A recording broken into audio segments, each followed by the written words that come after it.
the influence of cryptocurrency on payment solutions in the Middle East.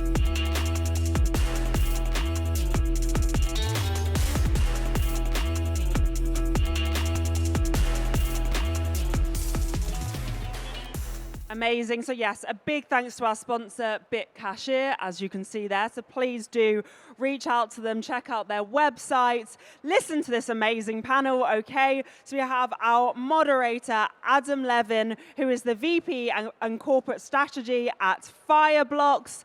They were our winner at AIBC Awards as well, so thank you so much, Adam.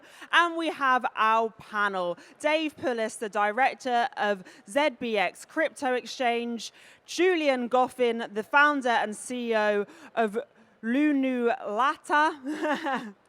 And we have Avishkar Sharma, the head of partnerships of digital assets and Web3 at checkout.com, and Giles Whitby-Smith, the CEO of none other than Bitcashier. Amazing. So you guys, you're our first panel of today. So your challenge is to engage the audience. We're going to build a crowd here. Guys, you're not going to want to miss this one. Thank you. Okay, so we have 20 minutes to wow you about digital assets and payments.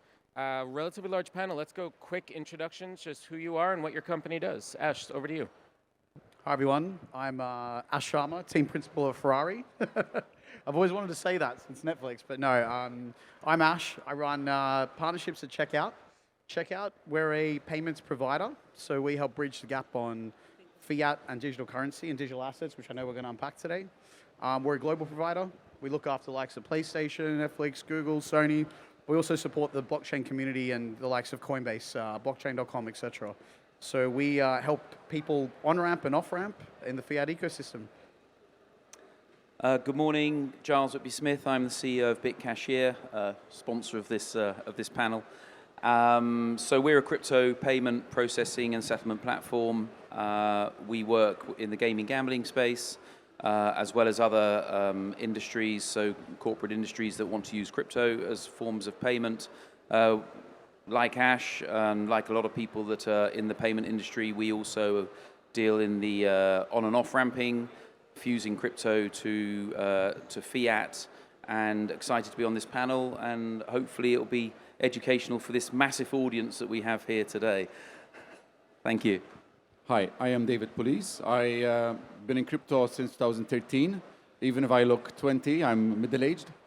I was CEO of one of the first Maltese crypto exchange. Also now we have a payment aggregator to cater for the emerging economies.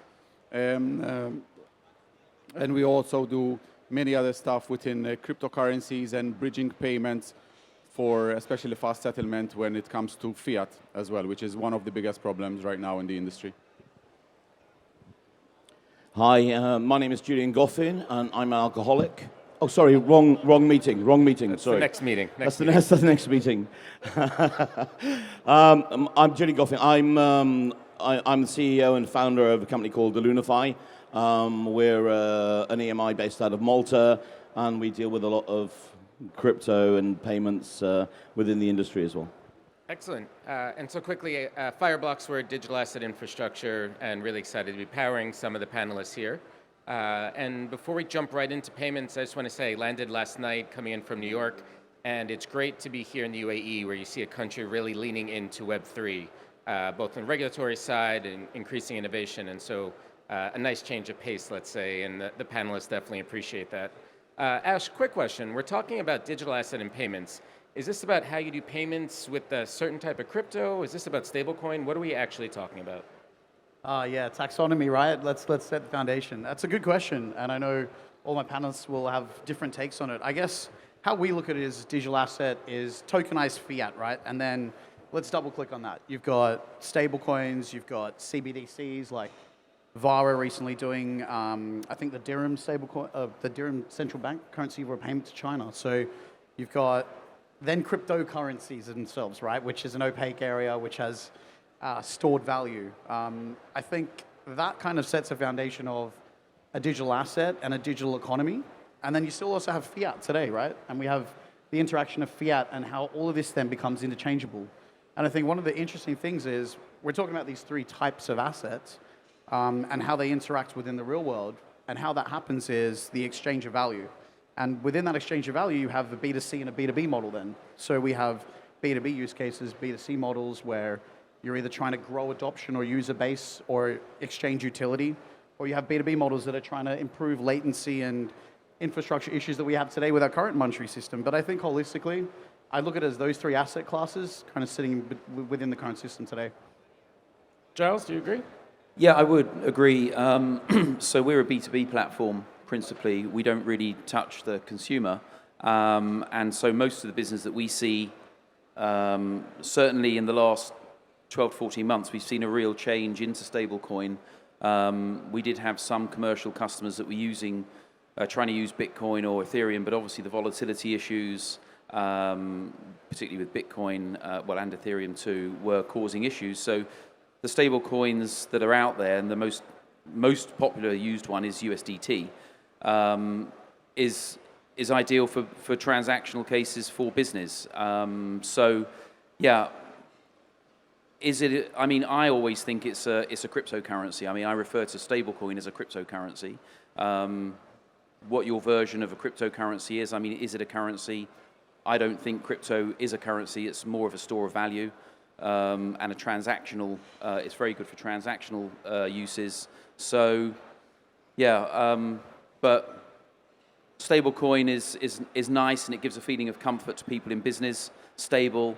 But of course, the mistake a lot of them make all the time is they think it is pegged one-to-one to US dollar, which of course, or to the euro, which of course it never is, because there's still a spread, there's still liquidity, there's still changes in value. So it's not entirely stable in that regard. But yeah, as far as things go for business, it's a great tool. Dave, Julian, let me ask. There's so many different payment mechanisms, especially in the more developed markets. What problems are digital assets really solving when it comes to payments, in your view? And is it just for emerging markets where it's helping them leapfrog? Tell me. Look, let's boil it down to what we're actually doing, right? There's the crypto maximalists who say crypto will take over the world, right?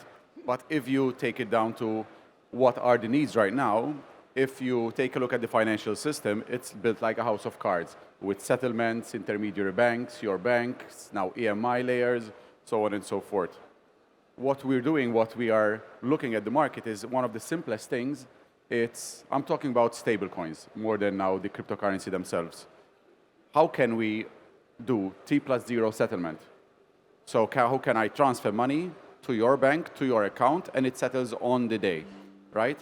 So one of the best uses for cryptocurrency in this case, and I mentioned stablecoins, because first, you're not also subject to the volatility. So obviously, you can peg it, so you don't have to do reconciliation of where the digital asset has moved in relation to what you have actually transferred, the wealth you have actually transferred.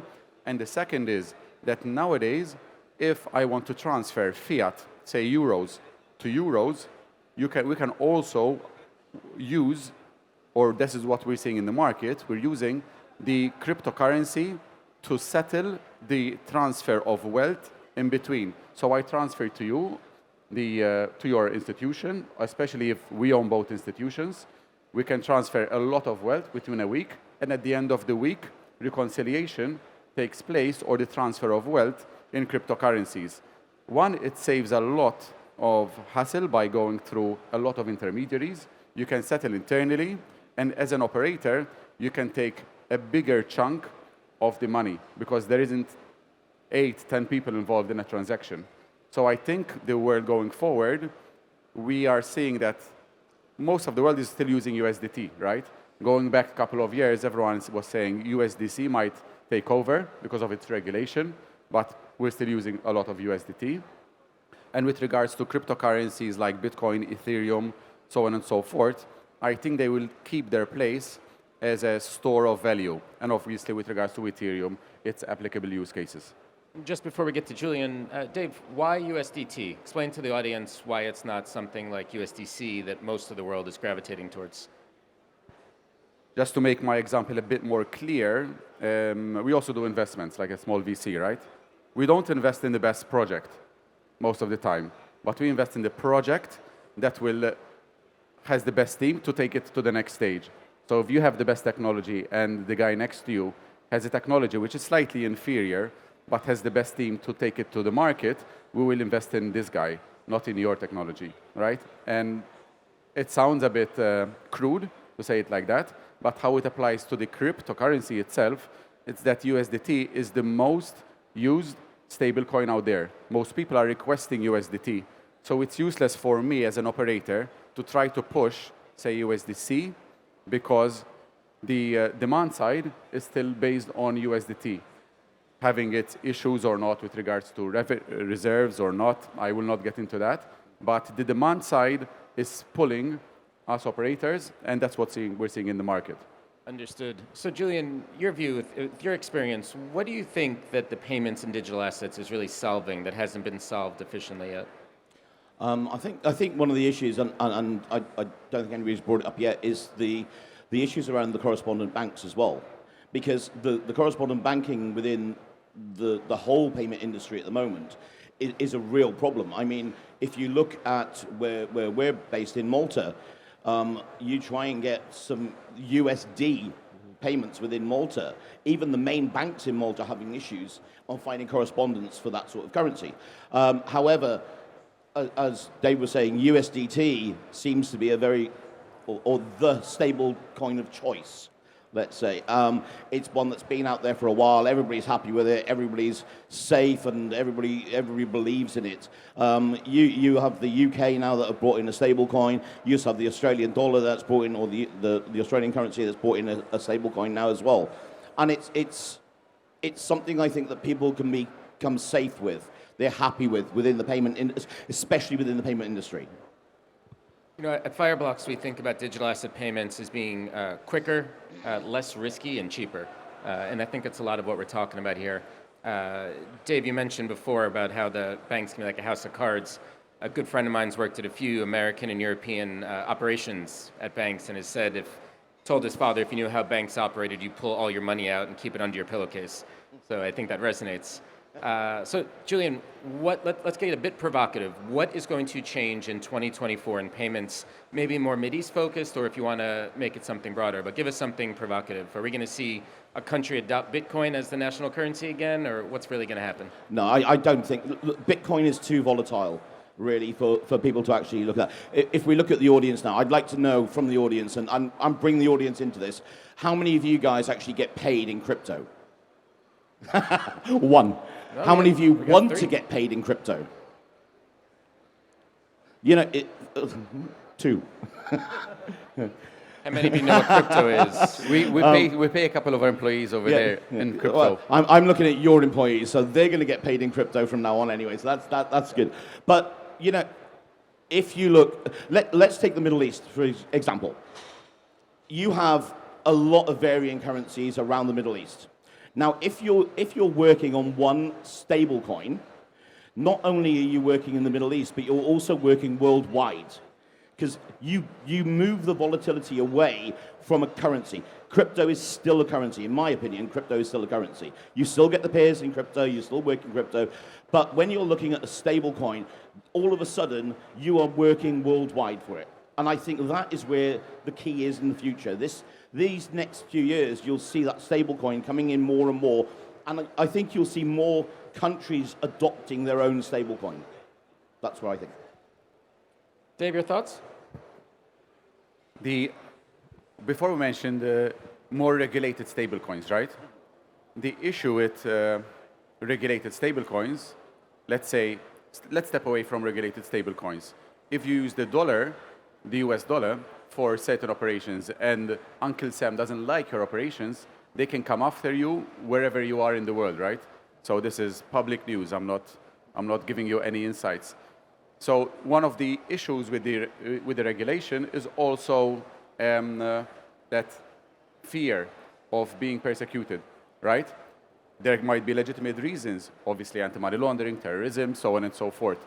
But I think what's driving, or the demand coming from stable coins, is that, hey, our currency is collapsing. There's various examples around the world, Lebanon, a few countries in Africa. I mean, quite a few countries actually now. This can keep going on. And due to in proper management, I think they're seeing stablecoins as a savior, right? But I think a country should also be able to do their monetary policy and their fiscal policy as well, even if economics is more hyped than it should be, right? It doesn't solve all the problems. As an economist, I'm saying that economics doesn't solve the problems. But the problem with this stablecoin is that obviously you cannot do either monetary or fiscal policy, right? So that will take a lot away from a developed government to be able to function in how modern societies right now are functioning, being good or bad.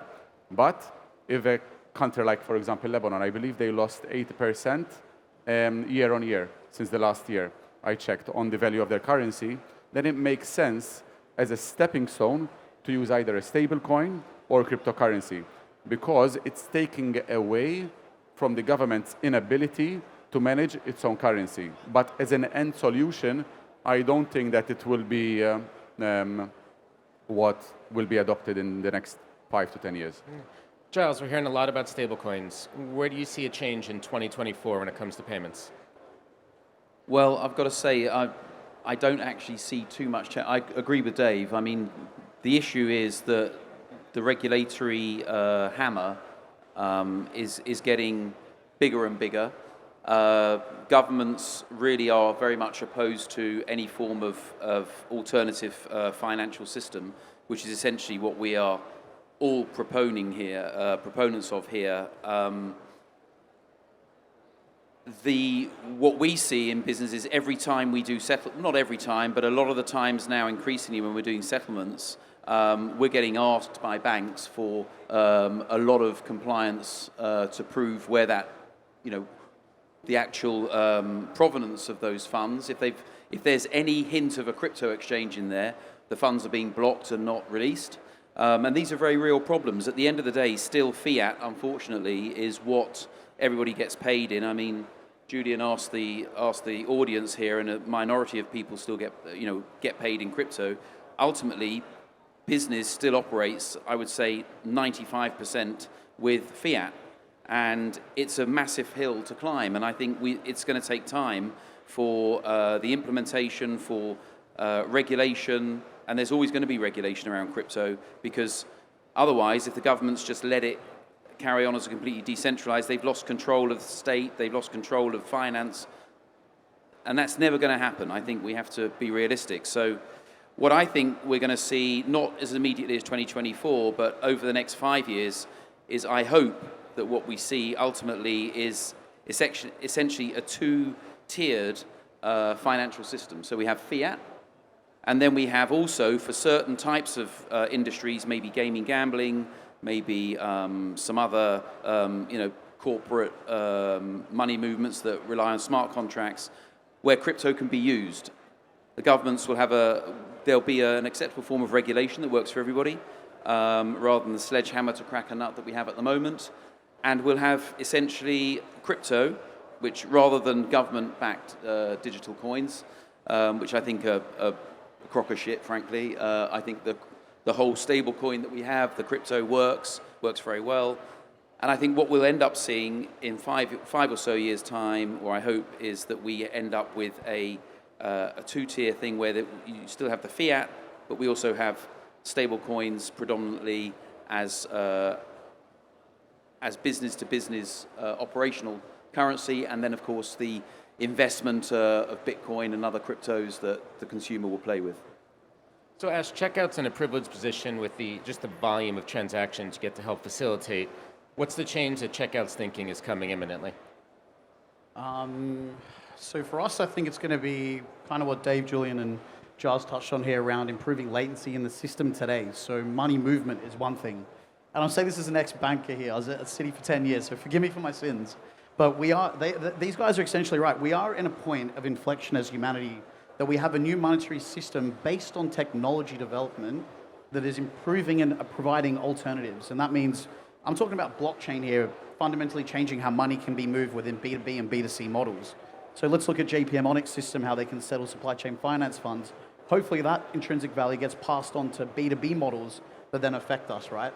For us at Checkout, we're very specific into settling e-commerce flows and helping digital companies thrive. So if you look at fintechs trying to move money and receive money from consumers, there's a lot of legacy in the correspondent banking systems. There's a fractured system, it's high cost, and it means entrepreneurs, like the three gentlemen sitting with me today, have high cost margins and they have to seek different ways to operate within. So I think what's going to happen is change and utilization of digital currency as assets in settlement form is going to be one of the number one process and ticket movements.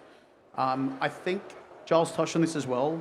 It's going to be a coexistence, and it's going to be based on our evolution curve. You know, people still writing checks in the US. As you know, Adam, I think you were trying to pay our bill last night in a check, right? So, you know, there's going to be a coexistence of evolution that happens with mass adoption and with business models pushed by these gentlemen. But I think what we're seeing at Checkout is fixing the settlements today and then watching these models start to coexist with all the other types of internal payment methods. So Visa, MasterCards, on-ramping and off-ramping these into your bank account or into your crypto wallet. So I think that convergence is what we're going to be watching out for in the next couple of years. Sorry, Adam, can I just say, I think what people forget is it's taken 1,000 years for the fiat monetary system to get to where we are today. And everybody, regulators included, are beating up this technology that really has only been in existence since 2010, let's be honest, and probably a use case for business since 2019, 2020. I mean, it's so new and so young that we're actually all, trying to shoehorn it into a space of a few years when an effective monetary system can take, decades at best and, centuries at worst to actually become effective and stable. So I think it's come a real long way in a very, very short period of time. And, conferences such as these that are promoting and helping to propel the growth of crypto can only be a good thing. But we should all, give it time to breathe and let it find its way and its solution. It's not going to go away, that's for sure. Understood. And excellent. We have the not so subtle sign saying time is up. So thank you to the panelists. Really appreciate it. And appreciate everyone listening.